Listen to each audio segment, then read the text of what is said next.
Well, he works for Bleacher Report. He's a friend as well. Had a good dinner last night. Lots of story. Jordan Schultz, NFL insider, stops by our show today in studio, and we love having him in studio for the second time. He's on Speak today, and he is on the phone. You know, you insider guys, that phone bill, I don't even want to see it. How are you doing?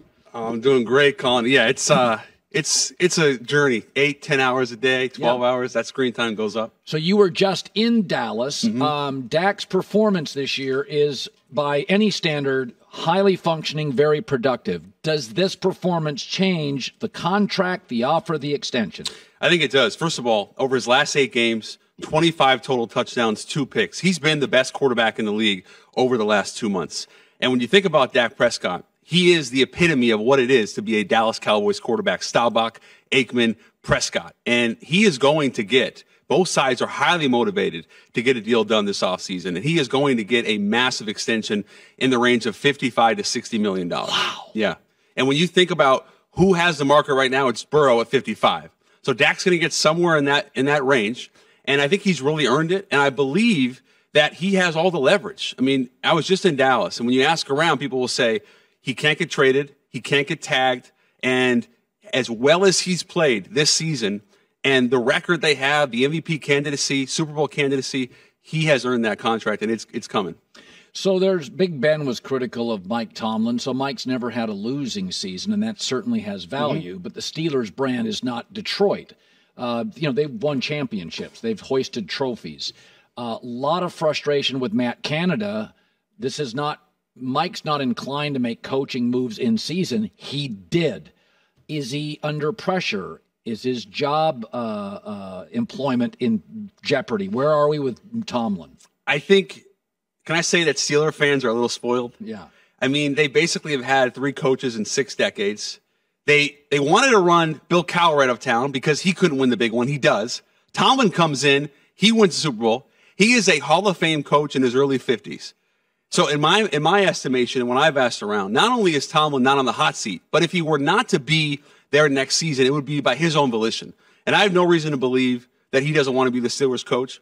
But if they were to fire him hypothetically, there is a laundry list of teams, Colin, that would say, I want Mike Tomlin. That's without question. There's also 2 networks, I've been told, would hire him immediately for the pregame shows. There's 2 in the running. So Tomlin's considered. Yeah. Get him on television. I just think Mike Tomlin, he's a leader of men. They did something basically unprecedented. As you mentioned, they fired Matt Canada, their OC, about a month ago. They just don't do that. They don't do it. They've had a slew of injuries. Watt, Freiermuth, Pickett. They haven't had great quarterback play. Now it's Trubisky. You know, Mason Rudolph's 5-4 as a starter. Maybe he'll get an opportunity, but they're still, this season has felt like not a disaster, but it's been so up and down roller coaster. They're still in the playoff hunt in the AFC. So all things considered, and we also know Tomlin's never had a losing season. You know you're going to win 9-10 games as a floor with Mike Tomlin. Half the league would love that. So he will be the Steelers coach next season unless he wanted to leave, which I don't see. You have very good connections with Daniel Jones and the Giants. Now, Daboll has won games with Daniel, Tyrod Taylor, Tommy DeVito, which the first time I saw him play, I thought he was a borderline college quarterback. So Daboll's obviously a home run. He's not in any danger.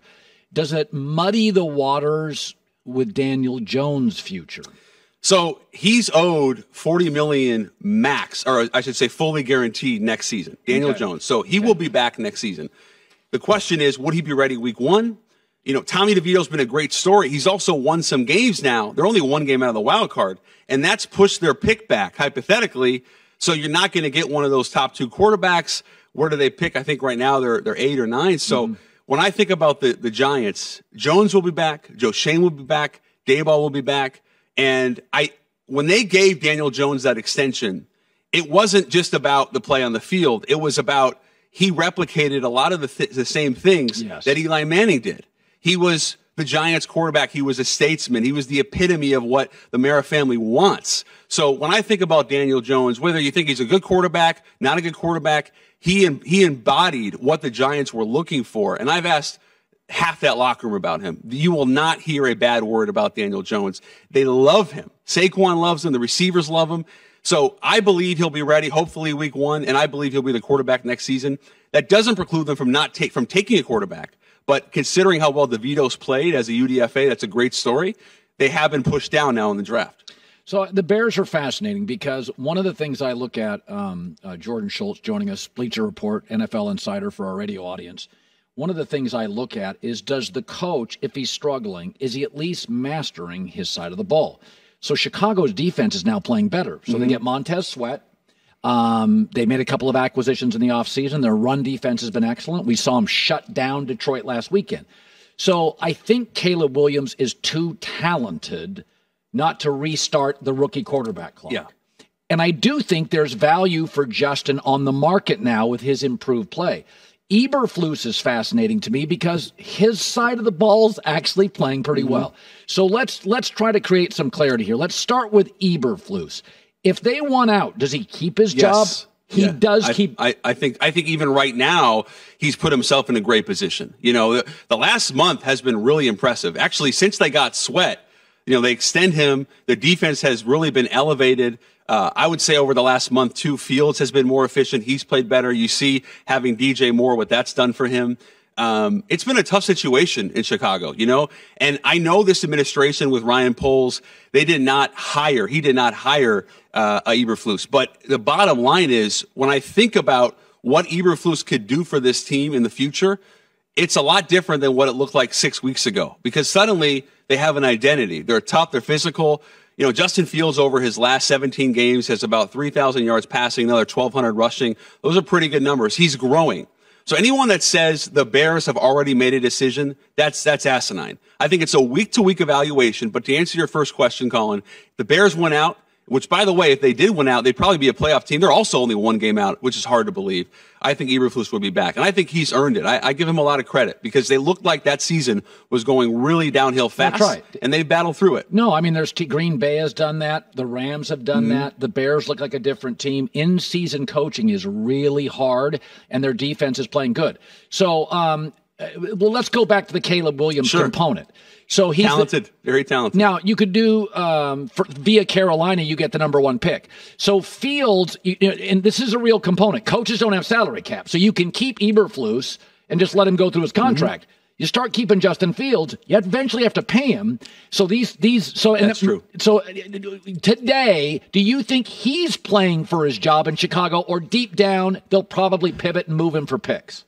Well, so this is year 3. You could still get him at a pretty good number the next 2 years, 4th and 5th years. You know, so I think if the season ended today, I would have to believe that Fields would still be the quarterback of the future. I'm also a believer in Justin Fields. I've always been a believer. I think he is immensely talented, and he's still growing as a quarterback. And one of the reasons I believe in him is the work ethic. Now, everyone will tell you, my guy works hard. He works hard. I caught up with Quincy Avery, who was his longtime quarterback coach going back to middle school. He told me in all his years coaching, Justin Fields is the only guy that's ever come in on off days and he had to tell him, you can't throw today. I need you to leave the facility and go rest. When I think about that, the Bears have never had a great quarterback. Even when they went to the Super Bowl with Grossman, even when they won a Super Bowl with McMahon, they've never had a great quarterback. I want to believe that Fields is the guy. I think he still has to prove it more, but he's played well enough. Now, you mentioned Caleb Williams. We've heard the transcendent. We've heard that about the Andrew Lucks. We've heard that about a few guys, you know, Peyton Manning, that have really succeeded as a number one pick. I don't know if I'm not a quarterback evaluator. Teams love Caleb Williams. A lot of teams like Drake May. A lot of teams like J.J. McCarthy. If Fields is going to play this well as he's done the last month, to me, it's worth bringing him back for years 4 and 5 at a good number. Maybe it's Marvin Harrison. You reunite him with an Ohio State guy, and they didn't play together. But the bottom line is they're going to have the number one pick because the Panthers are going to be the worst record in the league. And I have to believe that both Fields and Eberflus right now are trending toward having the opportunity, at least, to be back. Let's talk Jim Harbaugh. There's been various reports about him and the Bears. What do you hear on Harbaugh in this coaching cycle? So the reason I'll say the Bears will not happen definitively is because when Harbaugh was at Michigan, Kevin Warren was the Big Ten commissioner. They don't like each other. In fact, you could say they despise one another based on the comments in the media. So Kevin Warren, who's the president of the Bears, is not going to bring in Jim Harbaugh. Now, I'm not saying Harbaugh wouldn't go back to the NFL. If he were to bring a national championship to Michigan, they haven't had one since 97 with Lloyd Carr. It's hard to believe when you think about Schembechler. if he were to bring a national title, or even if he doesn't, the success he's had at Michigan restoring that program and the money that would potentially come in the NFL, it is plausible. Also, he was suspended for 3 games this year.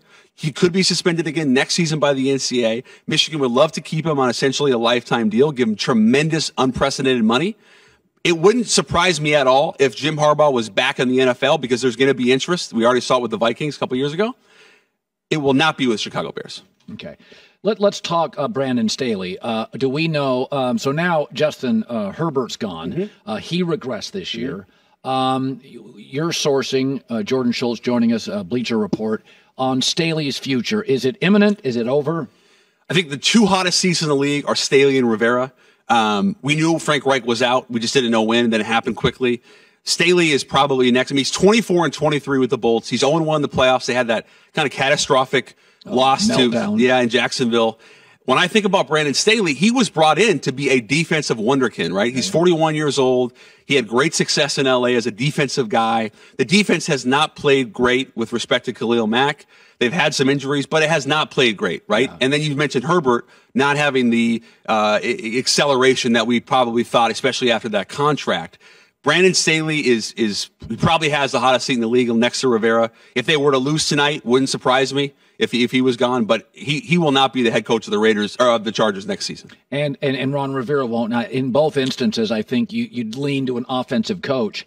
When you've been doing this now a while, you used to do the NBA and you shifted to the NFL.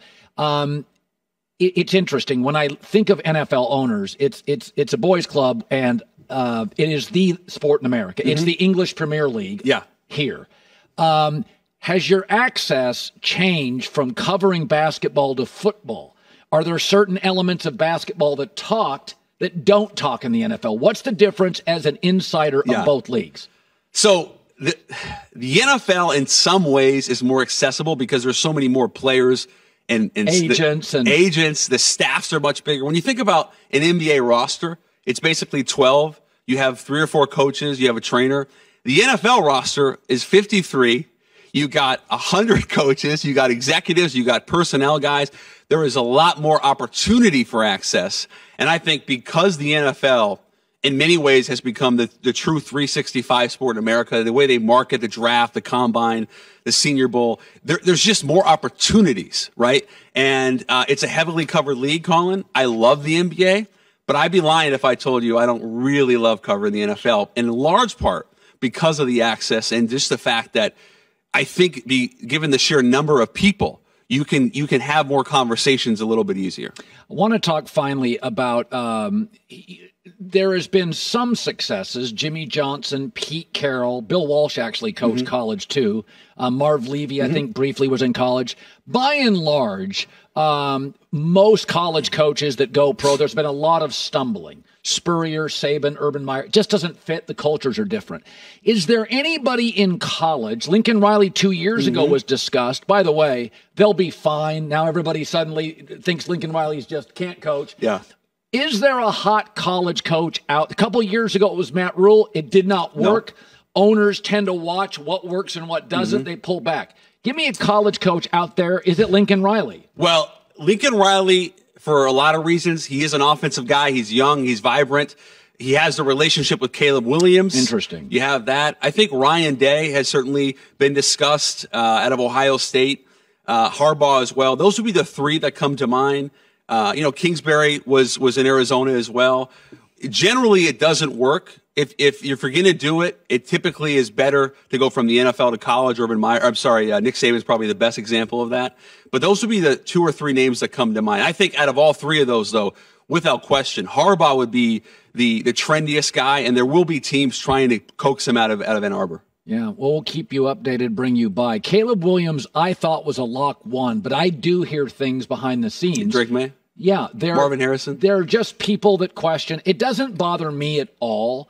A lot of people think he can be moody and emotional. When you're 23, 22, everybody is. It doesn't bother me.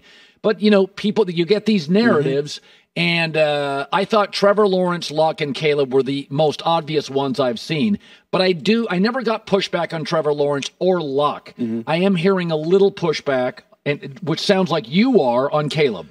Actually, I would say less. So do we have time for a quick? Yeah. So I actually asked Cliff about him. And Cliff has been in SC this year working with Caleb, and he said he is enormously gifted. With respect to Manziel and Kyler, who he had, and there's been the comparison to Mahomes, who Cliff also had at Texas Tech. And I don't know if it's fair to compare Caleb Williams to Patrick Mahomes, but you can see some of the improvisation. He's an unbelievable athlete. He'll probably put on a little bit more weight as he goes to the NFL. He's still a little slight, but there's not a throw he can't make. And Cliff has told me he's as talented as he's seen, maybe next to Mahomes, second to Mahomes. And that says a lot. He had a lot of great quarterbacks. I would also say with Drake May, I've asked some people at Carolina, what kind of guy is he? And it reminds me of what we heard about Justin Herbert coming out of Oregon, where the players loved him, and you people would say he doesn't talk enough. He's not a leader. That's BS. When you talk to people at Carolina, they love the fact that whenever he does an NIL deal, Drake May, he gets the offensive line. He gets the whole team. When he had opportunities to go in the portal, he stayed in Chapel Hill. Drake May is going to be a great quarterback. Now, I'm not saying he's better than Caleb, but there are discussions about both those guys for the number one pick. Jordan, it's great seeing you again, buddy. Thank you, Colin. I had a blast. Hi, everybody. Thanks for watching. Subscribe here to get the latest from the show. Also, be sure to check out more of the best clips from The Herd or go watch a few segments from other shows on FS1.